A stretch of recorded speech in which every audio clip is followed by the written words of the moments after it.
LibreOffice base પરના આ spoken ટ્યુટોરિયલમાં તમારું સ્વાગત છે. આ ટ્યુટોરિયલ ડેટાબેઝ ડિઝાઇન પરના અગાઉના ટ્યુટોરિયલ સાથે ચાલુ છે. અને અહીં આપણે નીચેના મુદ્દાઓ શીખીશું. માહિતી આઇટમોને કોલમમાં બદલવું, પ્રાઇમરી કીઓ સ્પષ્ટ કરવી, કોષ્ટકમાં રિલેશન સુયોજિત કરવા. છેલ્લા ટ્યુટોરિયલમાં આપણે સરળ લાઇબ્રેરી એપ્લિકેશન માટે ડેટાબેઝ ડિઝાઇનની પ્રક્રિયા શરૂ કરી હતી. આપણે પ્રથમ લાઇબ્રેરી ડેટાબેઝ બનાવવા માટેનો હેતુ નક્કી કર્યો હતો. પછી આપણે લાઇબ્રેરી વિશે જાણકારી શોધી અને વ્યવસ્થિત કરી પ્રક્રિયા ચાલુ રાખી. અને આપણે માહિતી કોષ્ટકોમાં વહેંચી હતી. અને એ પ્રમાણે લાઇબ્રેરી ડેટાબેઝમાં 4 કોષ્ટકો સૂચવ્યા: બુક્સ, ઓથર્સ, પબ્લિશર અને મેમ્બર્સ. ચાલો હવે આગળના પગલા ઉપર જઈએ, જે છે માહિતી આઇટમોને કોલમમાં બદલવું. અહીં કઈ માહિતી આઇટમ આપણે પ્રત્યેક કોષ્ટકમાં સંગ્રહવા ઈચ્છીએ છીએ તે નક્કી કરીશું. દરેક માહિતી આઇટમ જે આપણે પહેલા સૂચવી હતી એ ફિલ્ડ એટલે કે ક્ષેત્ર બને છે અને તે કોષ્ટકમાં કોલમ તરીકે પ્રદર્શિત થાય છે. સ્ક્રીન પર ઇમેજમાં બતાવ્યા પ્રમાણે બુક્સ કોષ્ટકને 5 સ્તંભો છે જે ફિલ્ડ્સ તરીકે પણ ઓળખાય છે. તેથી અહીં દરેક રો અથવા રેકોર્ડ તેની કોલમ અંદર બરાબર એક પુસ્તક વિશે જાણકારી સમાવે છે. એ જ રીતે ઓથર્સ કોષ્ટક અંદર દરેક રેકોર્ડ માત્ર એક લેખક વિશે જાણકારી સમાવે છે. અને પબ્લિશર કોષ્ટકમાં દરેક રેકોર્ડ માત્ર એક પ્રકાશક વિશે જાણકારી સમાવે છે. હવે આપણે આપણી જરૂરિયાતો મુજબ કોલમ વધુ સુધારી શકીએ છીએ. ઉદાહરણ તરીકે આપણે ઓથર નેમને ફર્સ્ટ નેમ અને લાસ્ટ નેમ માં વિભાજિત કરી શકીએ છીએ. તેથી આપણે કોલમ દ્વારા શોધી અથવા સોર્ટ કરી શકીએ છીએ. અને આપણે ગણતરીઓના પરિણામોને અલગ કોલમ તરીકે કોષ્ટકોમાં સંગ્રહવાની જરૂર નથી. કારણ કે જ્યારે પણ આપણે પરિણામો જોવા ઈચ્છીએ તો બેઝ ગણતરી કરી શકે છે. હવે આપણે કોષ્ટકો અને કોલમ વિશે સ્પષ્ટ છીએ. તેથી ચાલો હવે જોઈએ કે પ્રાઇમરી કીઓ કેવી રીતે સ્પષ્ટ કરી શકાય. પ્રાઇમરી કી શું છે?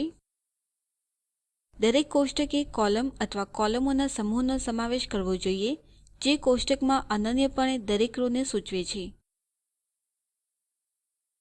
આ કોલમ અથવા કોલમનો સમૂહ કોષ્ટકની પ્રાઇમરી કી છે. આ ઘણીવાર વિશિષ્ટ ઓળખ નંબર છે, જેમ કે બુક આઈડી અથવા ઓથર આઈડી. આપણે પ્રાઇમરી કી ફિલ્ડ્સને ઝડપથી બહુવિધ કોષ્ટકોમાંથી લોજિકલ સંબંધિત ડેટા સાંકળવા અને ડેટાને એક સાથે લાવવા માટે ઉપયોગ કરી શકીએ છીએ. અને પ્રાઇમરી કી માટે સમરૂપી વેલ્યુઓ ન હોઈ શકે. ઉદાહરણ તરીકે આપણે લોકોના નામોને પ્રાઇમરી કી તરીકે ન વાપરી શકીએ કારણ કે નામો વિશિષ્ટ નથી હોતા. અહીં એક જ કોષ્ટકમાં એક જ નામ સાથે 2 લોકો હોઈ શકે છે. આગળ પ્રાઇમરી કીમાં હંમેશા વેલ્યુ હોવી જોઈએ. જો તે ખાલી અથવા નલ હોય તો આપણે તેને પ્રાઇમરી કી તરીકે ન લઈ શકીએ. અને આપણે પ્રાઇમરી કી કોલમની ડેટા ટાઇપ ઓટો નંબર તરીકે સુયોજિત કરી તેને હંમેશા એક વેલ્યુ આપી શકીએ છીએ જે બેઝ આપોઆપ જનરેટ કરશે.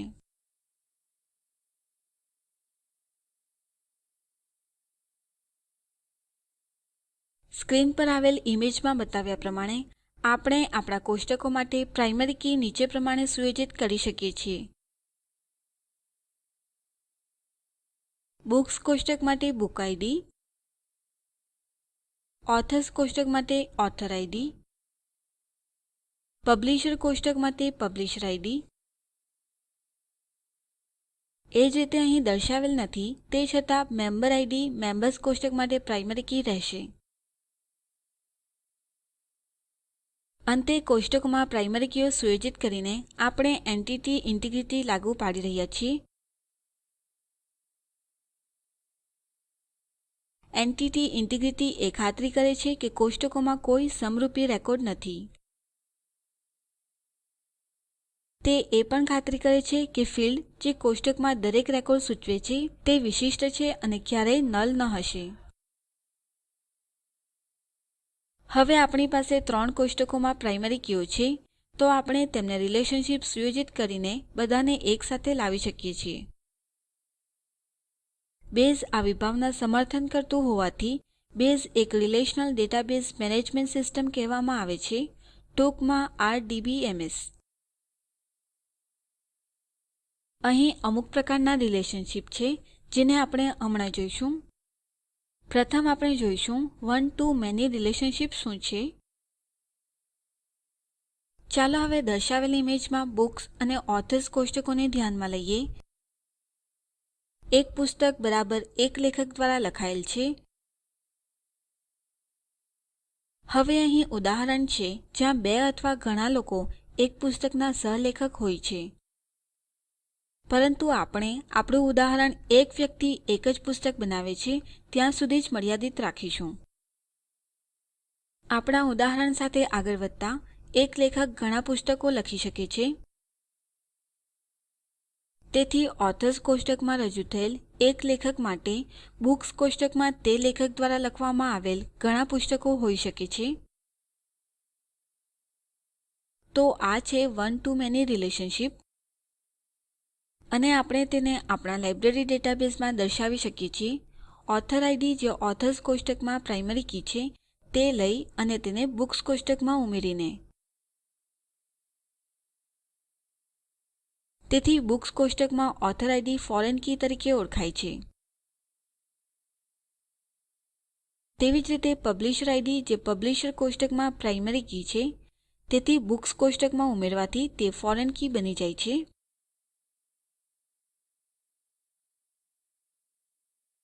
તેથી કોલમ અથવા કોલમના સમૂહને વહેંચી આપણે ડેટાબેઝમાં one to many રિલેશનશીપ દર્શાવી શકીએ છીએ. અને કોષ્ટક રિલેશનશીપ ફોરેન કી વાપરીને સુયોજિત કરી શકાય છે. તેથી રિલેશનશીપ સ્થાપિત કરવા માટે એક કોષ્ટકની પ્રાઇમરી કી બીજા કોષ્ટકમાં ફોરેન કી તરીકે દર્શાવી શકાય છે. એના દ્વારા આપણે રેફરન્શિયલ ઇન્ટિગ્રિટી લાગુ પાડી રહ્યા છીએ. એનો અર્થ એ છે કે કોષ્ટકમાં દરેક ફોરેન કીની વેલ્યુ તેના સંબંધિત કોષ્ટકોમાં અનુકૂળ પ્રાઇમરી કીની વેલ્યુ હશે. આગળ ચાલો જોઈએ મેની ટુ મેની રિલેશનશીપ શું છે. ચાલો કોષ્ટક ડિઝાઇન પર પાછા જઈએ. એક પુસ્તક લાઇબ્રેરીના ગમે તેટલા સભ્યોને આપી શકાય છે. ધારો કે અહીં ઘણી બધી નકલો ઉપલબ્ધ છે.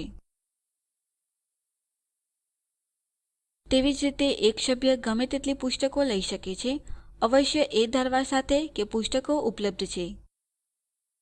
તો અહીં આપણી પાસે બહુવિધ પુસ્તકો બહુવિધ સભ્યોને અપાયેલ છે તેનું એક ઉદાહરણ છે. તે મેની ટુ મેની રિલેશનશીપ દર્શાવે છે.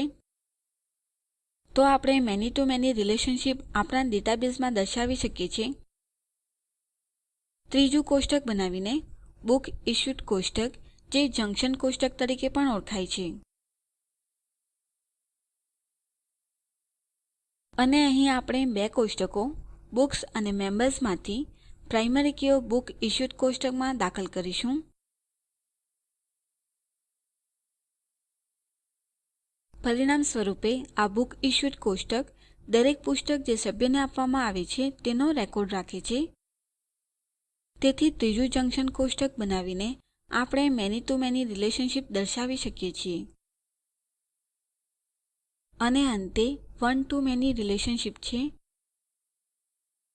કેટલીક વાર કેટલાક લક્ષણો અથવા કોલમો ચોક્કસ ડેટા માટે જ હોય છે અને તેથી ભાગ્યે જ તેમાં ડેટા લખવામાં આવે છે. ચાલો ધારીએ કે માત્ર એક જ લેખક વેબસાઇટ એડ્રેસ ધરાવે છે અને બાકીના નથી ધરાવતા. અને ઓથર્સ કોષ્ટકમાં નવી વેબસાઇટ કોલમ મોટે ભાગે ખાલી છોડવાથી આપણે ડિસ્ક સ્પેસ બગાડી રહ્યા છીએ. તેથી આપણે આ નવી કોલમ બીજા અતિરિક્ત કોષ્ટકમાં ખસેડી શકીએ છીએ જેની પ્રાઇમરી કી તે જ ઓથર ID હશે. અતિરિક્ત કોષ્ટકના દરેક રેકોર્ડ મુખ્ય કોષ્ટકમાં બરાબર એક રેકોર્ડ સાથે અનુલક્ષતા હશે, જે 1-to-1 રિલેશનશીપ દર્શાવે છે. તેથી અહીં આપણે આપણા ડેટાબેઝમાં રિલેશનશીપ સુયોજિત કરતા શીખ્યા. અહીં લીબરઓફીસ બેઝમાં ડેટાબેઝ ડિઝાઇનના બીજા ભાગના ટ્યુટોરીયલના અંતે આવી ગયા છે. સારાંશ માટે આપણે ડેટાબેઝ ડિઝાઇન પર નીચેના મુદ્દાઓ શીખ્યા. માહિતી આઇટમોને કોલમમાં બદલવું, પ્રાઇમરી કીઓ સ્પષ્ટ કરવી, કોષ્ટકમાં રિલેશન સુયોજિત કરવા. Spoken tutorial project A talk to a teacher પ્રોજેક્ટનો એક ભાગ છે, જે આઇસીટી એમએચઆરડી ભારત સરકાર દ્વારા શિક્ષણ પર નેશનલ મિશન દ્વારા આધારભૂત છે. આ પ્રોજેક્ટ spoken-tutorial.org દ્વારા સંકલન થાય છે. આ ઉપર વધુ માહિતી spoken-tutorial.org/nmeict-intro લીંક ઉપર ઉપલબ્ધ છે. આઈઆઈટી બોમ્બે તરફથી ભાષાંતર અને રેકોર્ડિંગ કરનાર હું કૃપાલી પરમાર વિદાય લઉં છું. જોડાવા બદલ આભાર.